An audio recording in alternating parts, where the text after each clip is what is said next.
a lot of guys try to play the whole thing. So I think the biggest thing on YouTube right now that I think is the biggest flaw on social media for all guys is like, number one, you need to get alpha. You need to be the guy. Oh, it's bullshit. Top All shit. these people who are telling you that are not alpha. No Bro, offense. a lot of the fucking guys that are talking about, so like that's super important for me. It's like a lot of the guys that are talking all this shit about girls and how guys can get girls by being a high status man are right in the point of like, look, you need to have your money in order because as a man, you are the provider.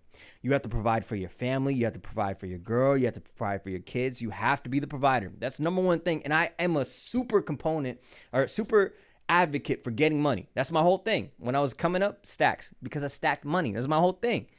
So I think that getting money is an essential, and people live beyond. They don't live within their means of like what their potential is because they don't go for the money and they have a fucked up money mindset, number one.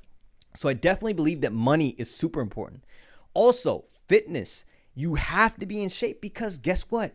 It's not about just the aesthetic of how women are going to approach you. Men also look at you different, but also it's the mental clarity that you get from being a fucking ripped guy. Now your confidence in the mirror, when I see myself and I have 4 abs in the mirror or 6 abs in the mirror, I'm like, fuck. I did that shit. That's mental discipline. That's me going to the gym every single day. That's me literally doing my diet. That's literally having my diet in check every single day, right? And now when you have your value status of money, and now you have your value status of fitness, and then also you add the social dynamic of status, which is like, okay, cool. Now I need to become someone. And when you become, as a man, you become someone who's important in society, where it's like, yo, now when people work with me, I bring them value. I bring them money. So they come to me because I bring them opportunities. I bring them new technology. I bring them different things that they've never got a chance to. And we combine those 3 things, you become a very valuable man in the marketplace. But it's not just because, oh, the women look at that only, but it's like men look at that. Companies look at like that. Investors look at that. 100%. Right? And a lot of the guys have it fucked up. It's like, just because you become successful does not mean that you all of a sudden become a shitty human being to women. And I think that's the fucked up part that a lot of these guys get fucked up, is that like they want to be a shitty human being to women by essentially having those 3 factors, which is the money, the status, the body, and they think that now they can treat women like whatever they want. I don't believe in that. I think, one second, not to cut you off, but I think the most important part is a man needs to have his responsibilities in check. He needs to have his body in check. He needs to have his mind in check. But also understand that like just because now you have like a greater appeal to women, that doesn't mean that now you go and have 10 women at a time, because 10 women at a time is actually a liability. And a lot of men don't know this. Why? 10 women at a time. If a lot of the guys that fucking talk about having 10 girlfriends at a time have never had 10 girlfriends at a time. They've never seen how stressful that is. Bro, these girls will text you, yo, you haven't texted me all day. You haven't called me all day. You haven't FaceTimed me all day. And then when you take them all on dates, Friday, Saturday, Sunday, maybe 2 dates at a time, you've never done it, so you don't know. But it's very stressful. It sucks a lot of the time. And then you got to deal with the whole shit. So women kind of just become really needy? They become extremely needy when you're the head man in charge, and then you have to deal with a lot of the drama that comes with it, a lot of the men that are in it, and also a lot of the emotions that are in it, and then all the expectations that you have all of a sudden from those women. You as a man or the woman? You as a man. Because like the women are now relying on you. So it's like, bro, if you've had 10 girlfriends, you would know how stressful it is. I think the people who want 10 girlfriends, who want an abundance of women, I think it comes down to that, and it's an insecurity. Because a lot of the men who end up being successful, who have a lot of money, who have a lot of status, these people have for a very long time, their ego is correlated to their status, to their money. And a lot of the times what happens is these men, their whole self-image, their whole self-concept, their self-efficacy, it's correlated to that. Yeah. So they disregard all of the other qualities that we're discussing here, that's beyond just like the status. You need to take care of like your mind, body, spirit. You need to be at the gym. You need to take care of your mental health. It is so multifaceted. So I totally agree with you on that. Yeah, I think that like once you become better as a man, you become better for not only business, other men that want to be your friends, but also women too. And it's a byproduct. And it's not like, don't follow the guys that are only telling you be alpha, treat women like XYZ.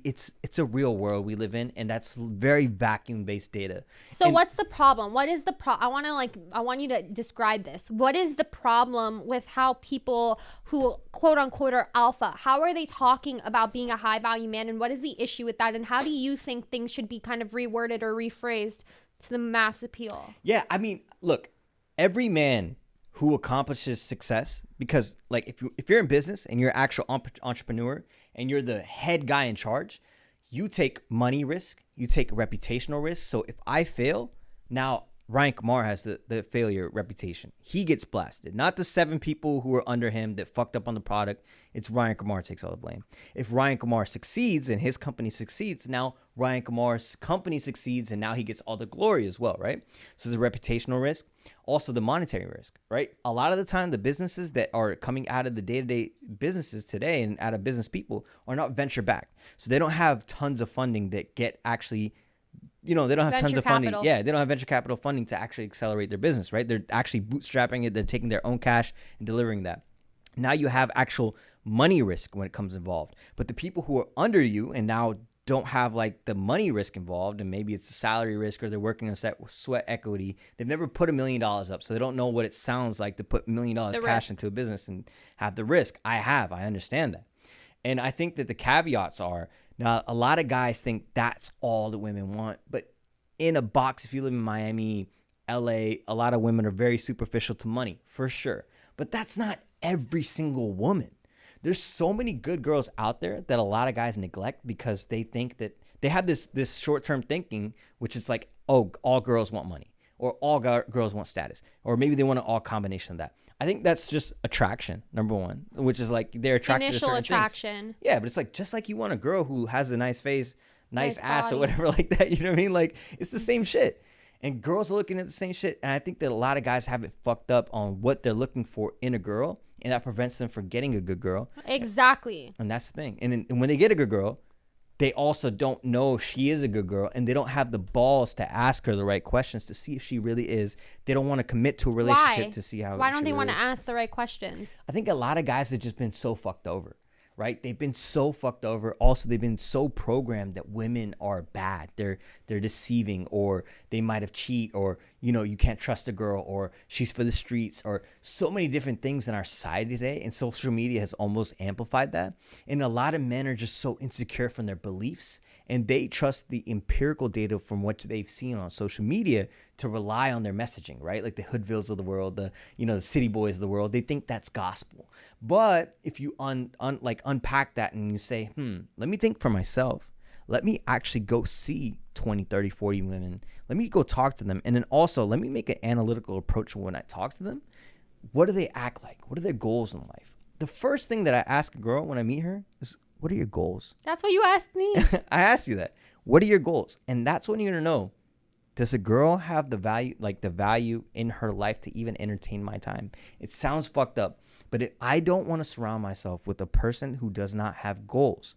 And a lot of men are scared of women that have goals. They're scared of women that have ambition. Why? Sometimes they feel undermined.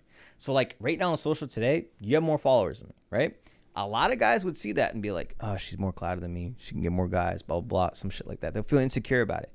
But a real man who really is about himself, he's secure in himself, will actually be like, fuck yeah, let's help her grow her shit. Let's get her bigger. You know what I mean? I love you. Thank you. But I think a lot of men just have like a lot of like limitations in their thinking, and also they're being programmed for things that are not real, right? And it's society, and a lot of people will dress up like a lot of these red pill guys. You know what the red pill is? Like a lot of the red pill guys have just been hurt so badly that they make everything sound so intelligent, so biological, and it sounds so good to men, and they believe it. But the fucking problem is that it's not always true because it's in a vacuum, and you're only seeing one scenario, 2 scenarios max when you think of that one particular context. But I think it's a lot different. Men and women are very dynamic, and women can be extremely fulfilling, extremely loyal, extremely a blessing to your life. You just have to be a smart man to look for those right things. Qualities. Yeah. And you as a woman need to make sure that you're conducting yourself in a way that makes people respect you, because what men look for in women are very different from women look for in men. So it's like, I want to ask you, like, I wanted to ask you when you said all that, what are the questions that you think men can kind of ask a woman? What are strategic questions that they could ask to ensure that you're psychologically like analyzing a woman the right way? Because as a woman, I know this is like a couple podcast. Yeah. I'm sure women are going to want to know, how do I articulate myself? How do I express myself? Because a lot of women, like, you don't have to necessarily be at the same status or level as your partner. I mean, we're many years apart and that's okay. But like as women, it goes back to the point, we all look for different things.